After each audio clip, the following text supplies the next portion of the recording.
Yep, guys, we gotta talk about it. It's What TV, and you're rocking with your boy Ace. So, guys, we gotta get down to the bottom of it. We see Democrats now going at each other. The war for the election is underway. The country is dealing with the migrant crisis. And in New York City, nowhere better than New York City, you have a mayor in Mayor Adams who recently has been under criticism and under fire for issuing credit cards program to the tune of $53 million.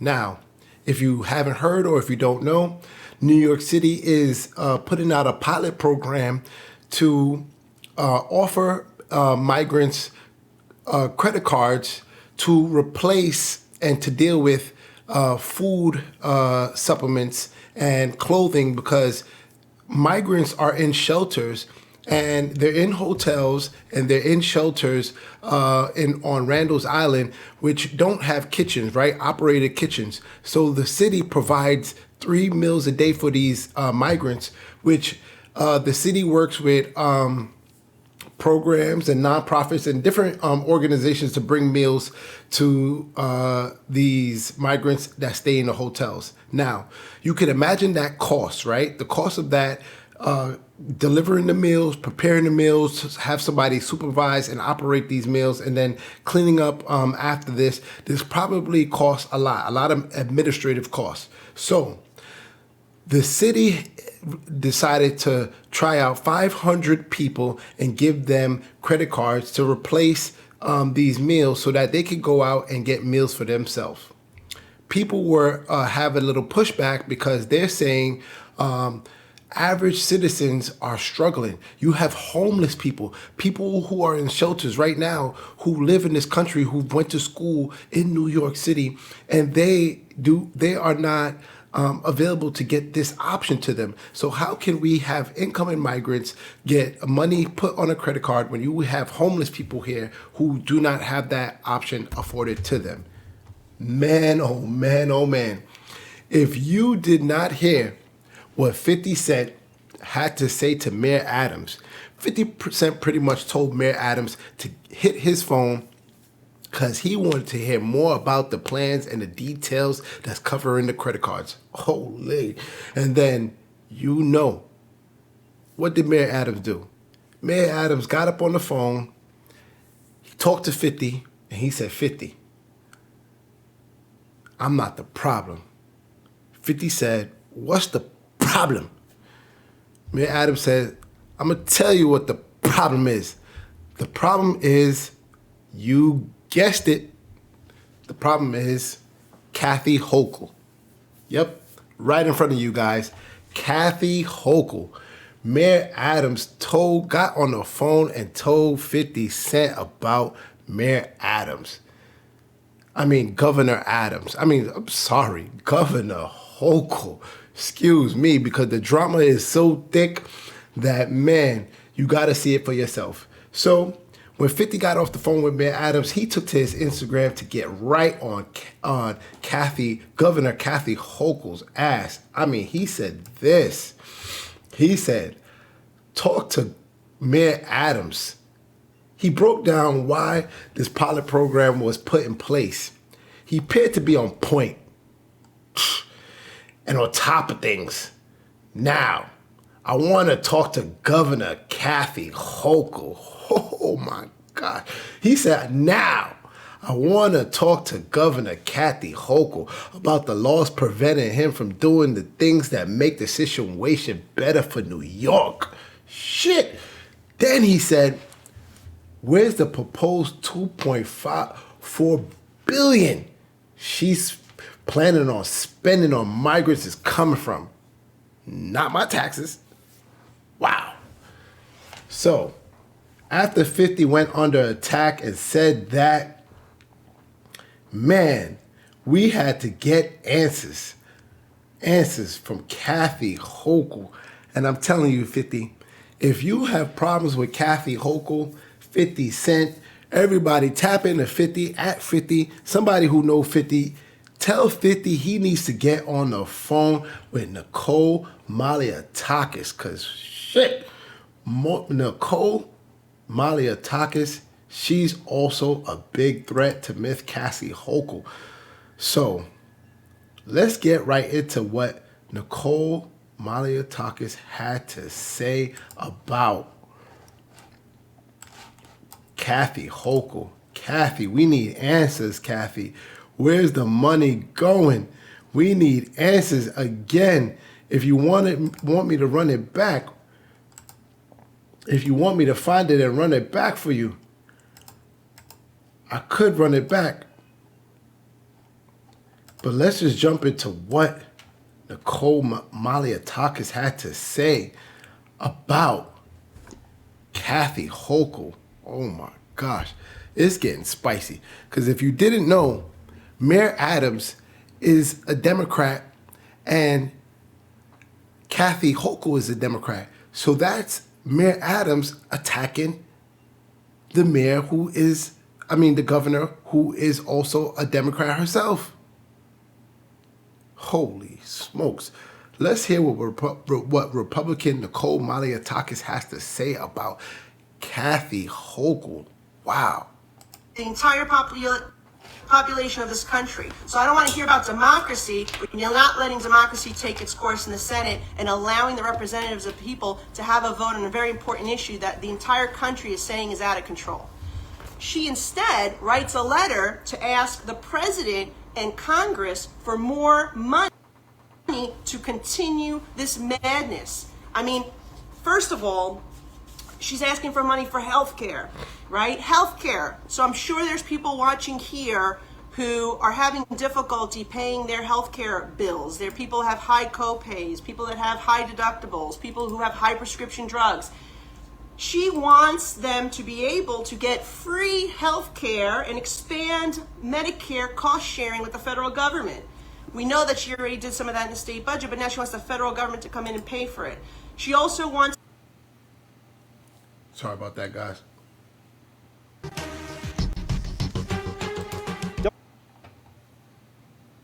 course, New York City wants to spend $700 million to educate the children of these individuals, and they want New Yorkers to pay for it. We have overcrowded classrooms, we have limited resources, and again, she's asking the federal government to bail them out here.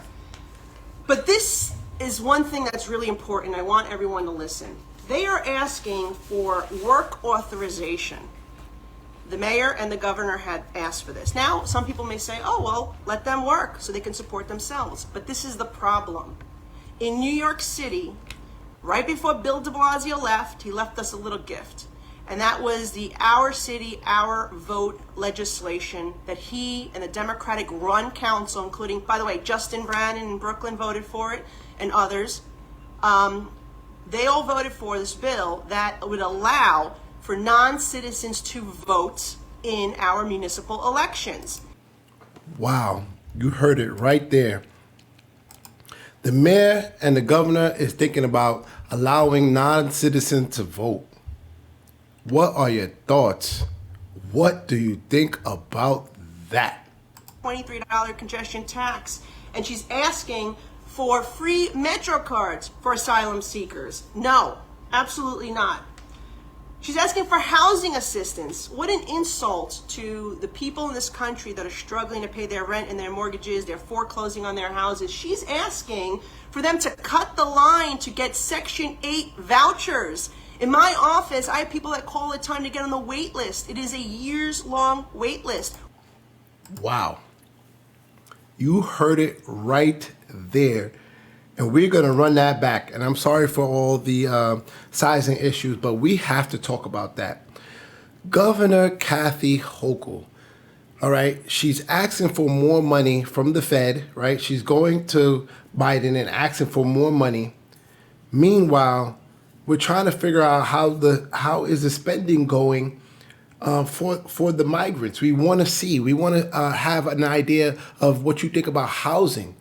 We have a spending budget that's spiraling out of control, just maintaining the migrants that we have now. that are in hotels and shelters.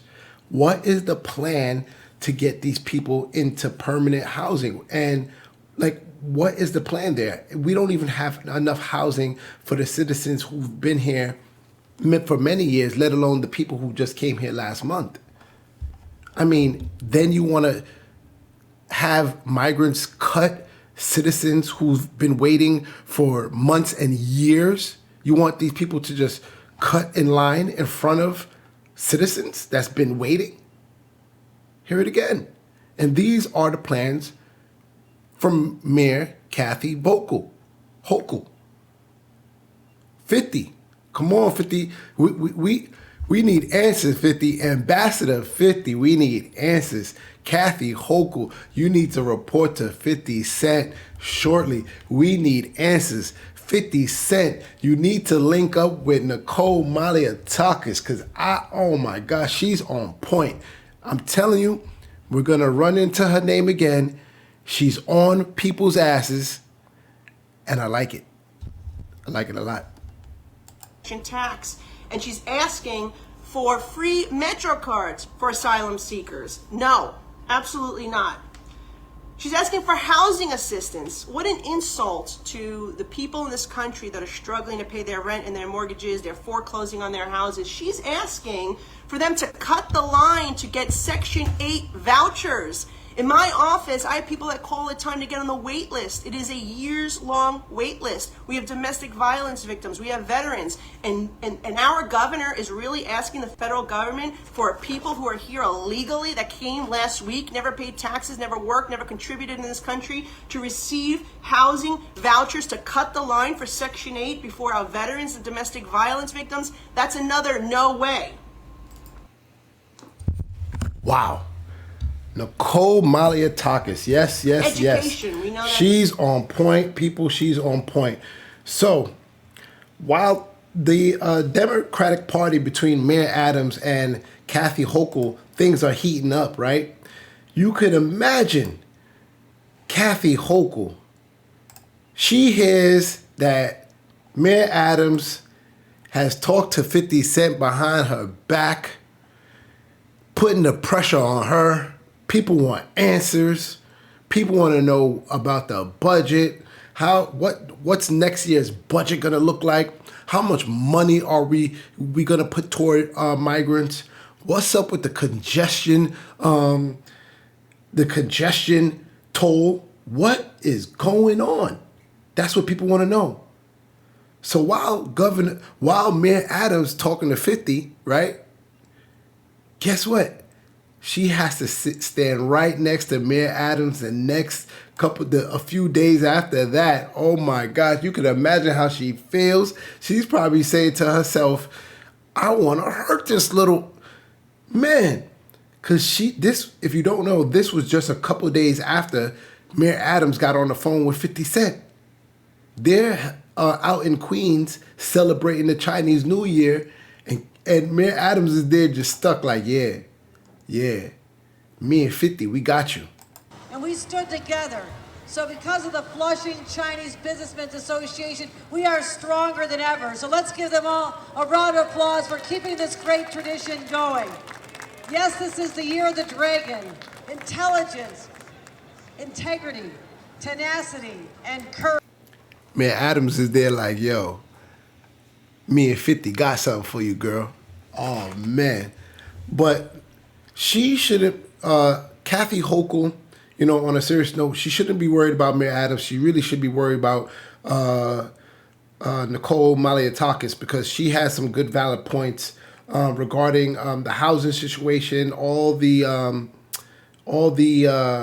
things that Governor Hochul has packaged up for migrants, which we do want to offer help for migrants, but we have to do it in a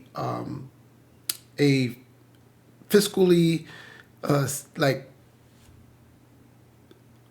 in a good manner. You know what I'm talking about. We want to be fiscally responsible, right? We don't want to cut funding or have to put congestion tolls in the city and charge up to $23 just so we could support things like this, because I mean, it's going to be a bad look. It's going to be a bad look. So while all this is going on, Ambassador 50, we're going to shoot Kathy Hochul some bail because after Kathy Hochul finished partying with Mayor Adams at the Chinese New Year, she did have time to do some things. She did break ground in Brooklyn on new affordable housing, which we are still falling short of in this country, but she did make a start on plans. These plans were already in place, guys. So after watching this video, let me know your thoughts. Is Kathy Hochul on her game? Should we be budgeting more money for migrants? And where should the money come from? Should we have this congestion toll in New York City? Because a congestion toll will go to other cities after this if they see it successful. You let me know. What do you think?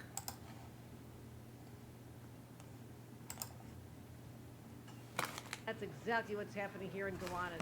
You know, today we're here to celebrate the groundbreaking of 2 sites, 320 and 340 Nevin, and 16 other Gowanus sites that are going to be coming back to life, like Lazarus, brought back from the dead. I said that last June, and so here we are to welcome them back, and this is the kickstart. Residential construction that was halted by the expiration of the tax credit 421A that had been in place since the 1970s. I want to acknowledge the individuals here who've been working so hard on this. First of all, I want to acknowledge my commissioners. I want to talk about Ruth Ann Visnaskis and her incredible leadership to make sure we get things done. Also, Hope Knight, Empire State Development, taking a leading role in making sure that we get the job done. My partners in the state legislature, I know Joanne Simon is here. Joanne, any other state legislators that I missed here? Joanne, thank you. Thank you. We're in Joanne's district, so that's great. The city council members have joined us today. Our host, Sam Charney, and also Nick Silvers. Thank you for being the visionaries who stayed with us and got the job underway. Members of 32 BJ and Labor, are you in the house? There you go. I knew you were going to say that. Also, our city controller, Brad Lander, is here. Thank you for joining us and the fight to get more housing built in the city of New York. I see council member Gail Brewer has joined us as well as other council members. We've got a whole list of council members here. Also, Deputy Mayor Maria Torrey Springer representing the city here. Thank you. And so, this is a good day, good news. But did you catch the other news that came out? Did you see the news that was truly shocking and breathtaking in its scale? I'm talking about New York City's housing survey. TV. That if someone's out there trying to find a place to live, a young person who moved here from California because of the tech jobs, or someone who just graduated from CUNY and thought they're going to build their life here, or a firefighter, a police officer, teacher who thought this was going to be their home, how discouraging is it to know that New York City's rental housing stock is the lowest it's been since the 1960s when rent regulations first began? All right. You guys see that? Let me know your thoughts, comments. I mean, man. Kathy Hochul. I know she broke ground here, and I wanted to share a little bit of this because she is making efforts and steps toward housing, but we're talking about this, ladies and gentlemen, were plans for people that were already here, citizens that were already here. These plans were drafted prior to the migrant situation. The migrant situation is a whole different animal, a whole different budget that we have to tap into. And just let me know your thoughts and how you feel. Do you feel that we should be setting aside a huge budget? I mean, we have places in like Denver that are cutting things in the budget just so they could allocate funds for the migrants. So let me know your thoughts. Should states be forced to cut the budget? I mean, they're not getting funding from the Fed, or should they go to Washington and get more money? Let me know your thoughts. Because we're spending a whole lot of money on migrants, but do we want to solve the problem at the border? I mean, they're just doing $53 million in credit cards, right? $53 million in credit cards. We have Denver, who have a state budget of $150 million. Probably New York's in the upwards of $200 million. Chicago is another $150 million. I mean, when you start adding this up across all these states, we're talking about billions of dollars that is being spent per year. Now, can we shift that toward the border to deal with the crisis and slow things down? You let me know, man. What TV? Tap in. Thanks for watching. Like, subscribe. It's Ace.